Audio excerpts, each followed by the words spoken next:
Hi, it's Steve. Today we'd like to show you how to change the ice maker door bracket on your refrigerator. It's a really easy repair. Let me show you how we do it. Now, to do this repair, we suggest that you remove all of the items on the top shelf in your freezer just to give yourself a little more working room. Now, once we've cleared all the items out of the way here so we have some room to work, we'll next need to remove this service door if it's still intact on your unit. Simply raise it up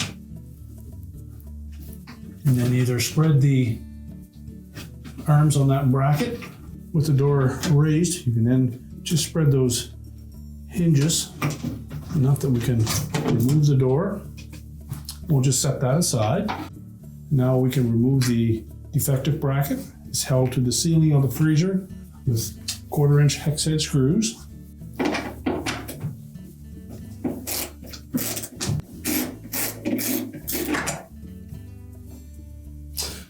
So we'll just discard the old bracket, then just line up the mounting screws with the holes in the ceiling.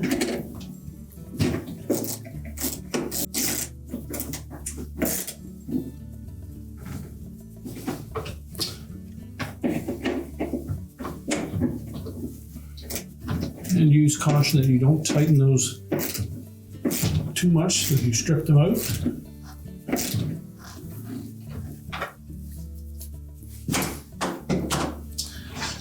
Now we're ready to reinstall the service door. So while holding it horizontal against the ceiling of the freezer, we're just going to line up one of the hinge pins.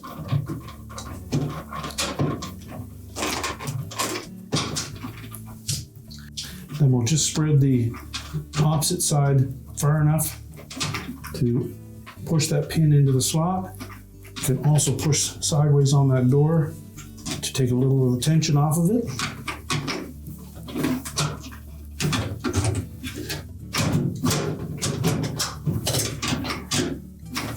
Make sure it rotates freely. And now we can put the items back into the freezer and close it up. And your repair is complete.